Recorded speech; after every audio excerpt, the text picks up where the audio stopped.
نماز بھی ولایت علی ہی کا ایک اقرار ہے. وہ نادان اور نہ سمجھ لوگ ہیں جنہیں پتہ ہی نہیں کہ نماز کیا. وہ سمجھتے نماز علی کے خلاف کوئی چیز بنائی جا رہی ہے.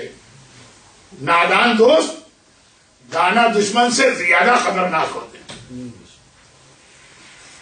ایک بار کسی نے مجھ سے کہا کہ نماز کے اندر ہی اللہم صلی علی محمد وآل محمد ہم نے مان لیا کہ اس میں سارے آل محمد آ گئے، اہل بیت آ گئے تشہد میں.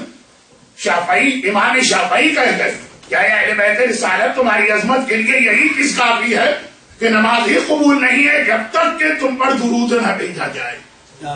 مگر اب ہمارے ایک تو وہ گروہ جو زبردستی تشہد کے اندر اپنی طرف سے کوئی اضافہ کرنا چاہ رہا، جب ان سے کہا جاتا ہے آلریڈی تشہد میں جملہ موجود اور اس طرح سے موجود ہے کہ سارا عالم اسلام پڑھ رہا، آپ کو کیا مزہ آتا کہ مسلمانوں کو آپ اس اسٹیج پہ لے جائیں کہ جہاں وہ درود بھی نماز سے نکال دیں گے، انہیں کوئی اس میں اعتراض نہیں ہوگا. علی کی ولایت اور فضیلت کا اعلان دشمن کی زبان پہ ہو تو مومن کو خوش ہونا چاہیے.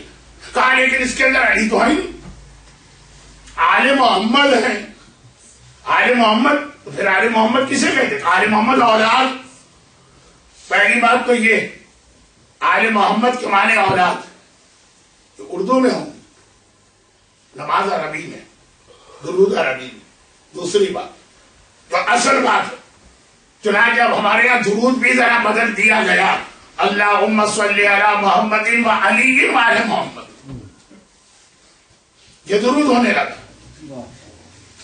نہیں، عجیب عجیب مسئلے قوم میں کھڑے ہوتے ہیں. ابھی ایک مسئلے سے فارغ نہیں ہوتے کہ ہمارے پاس 10 نئے مسئلے آ گئے. میں نے کہا جو کام دشمن نہ کر سکا وہ آپ نے کر کے دیکھا. تو مولانا کیا کہا؟ بھائی اس درود کے اندر علی نہیں ہے، علی ہونا چاہیے. چلے ہم تشہد میں اپنی طرف سے اضافہ نہیں کریں لیکن درود. 8ویں امام کا واقعہ اگرچہ وہ آئے کسی اور کانٹیکس میں لیکن درود میں علی ہیں، اگر وہ جملہ ذہن میں رکھی.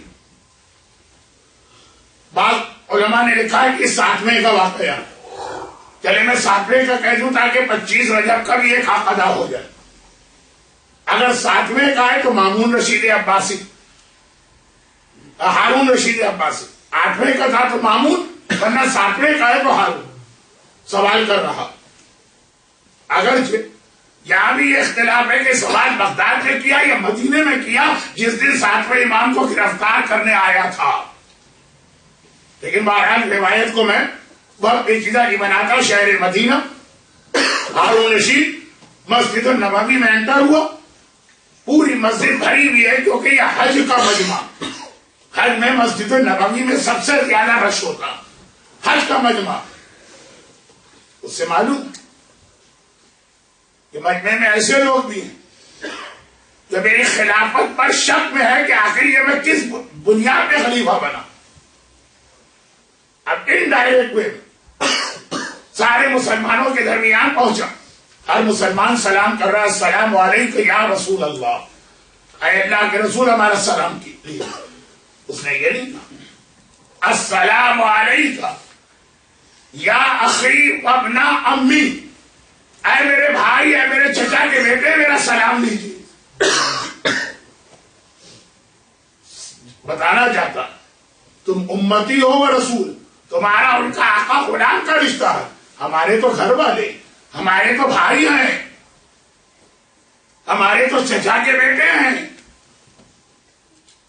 7واں امام بھی مجمع میں. ایک ظالم اپنے ظالمانہ حکومت کو پیغمبر کے رشتے سے ثابت کرنا چاہ رہا، برداشت نہ کیا. معلوم ہے میرے اس جملے کے نتیجے میں اسی مسجد میں ابھی ابھی میرے ہاتھ میں ہتکڑی پڑے گی، میرے پاؤں میں بیڑی پڑے گی. اسی جملے کے فوراً بعد گرفتار ہوئے. امام آگے بڑھے اور آپ کو پتا ہے کہ جب امام آگے بڑھتے ہیں تو مجمع کس طرح چھٹ جاتا ہے. فرستخ سے جا کے پوچھیے. تو ایک بار امام کو آگے بڑھتا دیکھ کر مجمع خالی حجر اسود سے نہیں ہٹتا ہے، روضہ رسول سے بھی ہٹتے، قبر رسول. امام آ گیا، وہ کہتا السلام علیک یا ابن امی، اے میرے چچا کے بیٹے میرا سلام۔ امام آگے بڑھے اور کہا السلام علیک یا جدی، اے میرے جد، اے میرے نانا، آپ کو میرا سلام۔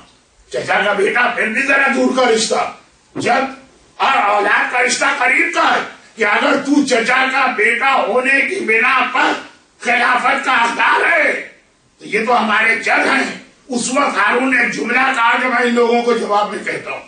ہارون نے ایک مرتبہ کہا آپ لوگ بھی کیسی باتیں کرتے، رسول اللہ کے دو چچا تھے، ایک عباس تھے وہ میرے بزرگ، ایک ابو طالب تھے وہ آپ کے بزرگ، دو چچا، ایک کی اولاد میں آپ ہیں، ایک کی اولاد میں ہوں، فرق کیا ہے؟ کا فرق یہ ہے کہ اگر ابھی رسول اپنے قبر سے باہر آ جائیں اور کہیں کہ ہارون میں تمہاری بیٹی سے شادی کرنا چاہتا ہوں تو تو تیار ہوگا کہ نہیں؟ تڑپ کے کہا کہ اس سے بڑی میری فضیلت کیا ہوگی؟ رسول میری بیٹی کا رشتہ لیں، اس سے بڑی میری فضیلت کیا ہے؟ مجھے دنیا اور آخرت کی سب سے بڑی نعمت مل گئی۔ کہا بھائی یہی فرق ہے تو نے بتا دیا، رسول قبر سے نکل کے تیری بیٹی کا رشتہ مان سکتے ہیں، ہماری بیٹی کا رشتہ نہیں مان سکتے، اس لیے کہ ہماری بیٹی خود رسول کی بیٹی ہے، ہماری بیٹیاں رسول پہ حرام ہے، رسول ہماری بیٹیوں پہ حرام۔ فرق یہی ہو گئے، ایک ہی خون ہے۔ ایک مرتبہ جواب دیا صاحب نے کہ ہماری بیٹیاں رسول کی بیٹیاں ہیں۔ اس نے کہا مگر آپ کی بیٹیاں تو علی سے سلسلہ چلا، علی۔ کہا کیا تجھے نہیں پتا علی نفس رسول ہیں؟ تو رسول اور علی میں فرق نہیں ہے، اولاد علی کی ہوگی، مگر علی نفس رسول ہے تو اولاد رسول کی مانی جائے گی۔ جب علی نفس رسول ہیں، علی اس طرح سے رسول کے ساتھ ہیں، الگ کر ہی نہیں سکتے ہو۔ پھر مجھے اپنے مرحوم استاد یاد آ گیا، ان کا ایک جملہ سن لیجیے تو اس جملے کو مکمل کر کے پھر میں اپنی مجلس شروع کروں۔ 27 رجب پیغمبر کا اعلان رسالت کا دن، اللہ کے رسول، شاید میں نے بھی 4 سال پہلے یاد پڑھا ہوگا، لیکن آپ کے چہرے بتا رہے ہیں کہ آپ کو پچھلے سال کی کوئی بات یاد نہیں ہے تو 4 سال پہلے کی کیسے یاد ہوگی؟ چنانچہ البتہ سنا آپ نے بہت سے لوگوں سے ہوگا، اعلان رسالت کے بعد اللہ کا رسول تبلیغ کے لیے گیا، سارا دن تبلیغ کی، شام کو آیا، میرے مولا گھر میں ہے، گھبرا گئے، اللہ کے رسول زخمی آئے، سر سے پیر تک زخمی، گھبرا کے کہا یا رسول اللہ آپ زخمی کیسے ہو گئے؟ کہا عرب کے لوگوں نے اپنے بچوں کو میرے پیچھے لگا دیا، اپنی عورتوں، راستے میں کانٹے بچھائے، چھت پر سے کوڑا پھینکا گیا اور یہ بچے چھوٹے چھوٹے راستے میں پتھر مار رہے۔ اعلان رسالت، تبلیغ رسالت، میرے مولا نے سنا، مرتبہ کڑک کے کہا کہ یا رسول اللہ میں نے کل دعوت ذی الشیرہ میں وعدہ کیا تھا آپ کی مدد کروں گا، یہ کیسی مدد ہے کہ میرے ہوتے ہوئے آج زخمی ہو گئے، کل علی آپ کے ساتھ چلے۔ اگلے دن بچے پھر تیار، ایسی چیزوں میں، ایسی ایکٹیویٹیز میں بچوں کو بڑا مزہ آتا۔ عام حالات میں ماں باپ ڈانٹتے ہیں، یہاں تو ماں باپ خود اکسا رہے ہیں کہ بیٹا اچھی طریقے سے پتھر مار کے آؤ، بہت جوش کے ساتھ آئے۔ یہ پرانا زمانہ جب آئی فون اور آئی پیڈ نہیں تھے، ورنہ آج کل بچوں کے پاس ٹائم کہاں ہے اس قسم کی بچے پتھر لے کے کھڑے۔ ایک بار دیکھا کہ اللہ کے رسول آئے، پتھر پھینکنا چاہے، میرے مولا نے کھجور کی گٹلیوں سے سارے بچوں کو بھگا دیا۔ میں واقعی کی تفصیل میں ٹائم کی وجہ سے نہیں جا رہا ہوں، ہر ایک نے سنا ہوا بھی، میں تو صرف یہ بتا رہا ہوں کہ اللہم صلی علی محمد وعلی وآل محمد کہنے والا دشمنان اہل بیت کی کتنی بڑی سازش کو کامیاب کر رہا ہے، یہ سمجھ کر کہ میں علی کا حق ادا کر رہا ہوں۔ ایسے بہت تماشے ہماری قوم میں ہو رہے ہیں، کبھی تفصیل سے وقت ملا لمبی گفتگو کا، یعنی مسلسل 3-4 دن سے یہ باتیں آ سکتی۔ اب میرے مرحوم استاد ایک جملہ کہتے، کل بھی رسالت عید مبعث 27 رجب اعلان رسالت کی تاریخ، تبلیغ کے لیے گئی اور آج بھی گئی۔ کل رسالت گئی تھی تو زخمی ہو کے آئی تھی، آج رسالت تبلیغ کے لیے گئی تو جس طرح گئی اسی انداز سے اسی شان کے ساتھ واپس آئی۔ کل اور آج میں فرق کیا؟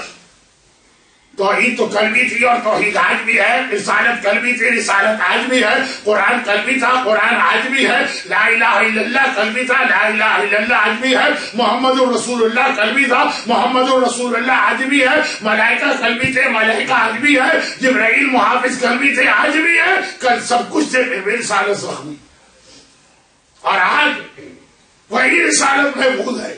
کا فرق صرف یہ کہ کل سب کچھ تھا، لا الہ الا اللہ تھا، محمد رسول اللہ تھا، علی ولی اللہ نہ تھا تو رسالت زخمی ہو گئی۔ آج علی ولی اللہ ہے، رسالت محفوظ ہوئی، لیکن نہیں کل بھی علی ولی اللہ تھا۔ اگر علی گھر میں بیٹھے ہیں تو کیا علی ولی اللہ نہ رہے؟ زمین پہ رہے کہ آسمان پہ رہے، گھر میں رہے کہ قبر میں رہے، علی ہر جگہ ولی ہے۔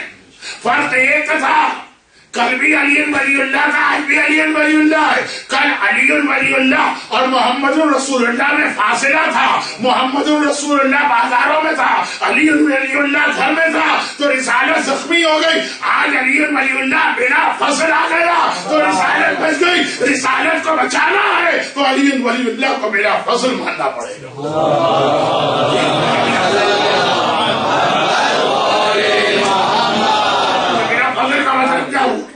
کہ علی اور رسول ایک ہیں، ایک نور کے جز ہیں، چنانچہ نفس رسول ہیں، ایک ہیں، ان کی اولاد رسول کی اولاد۔ جب ہم نے کہا اللہم صلی علی محمد، محمد میں علی آ گئے، علی شامل ہو گئے، نفس رسول آ گیا۔ جس نے علی کو الگ کیا وہ تو گویا یہ ثابت کرنا چاہ رہا ہے محمد الگ ہوتے ہیں، علی الگ ہوتے ہیں، اور جس نے صرف ایک محمد کہا اس نے یہ ثابت کیا علی محمد کا جز ہے، علی محمد کا حصہ ہے، علی محمد کا حصہ ہے۔ جب محمد کا ہو گیا علی خود بخود آ جائے۔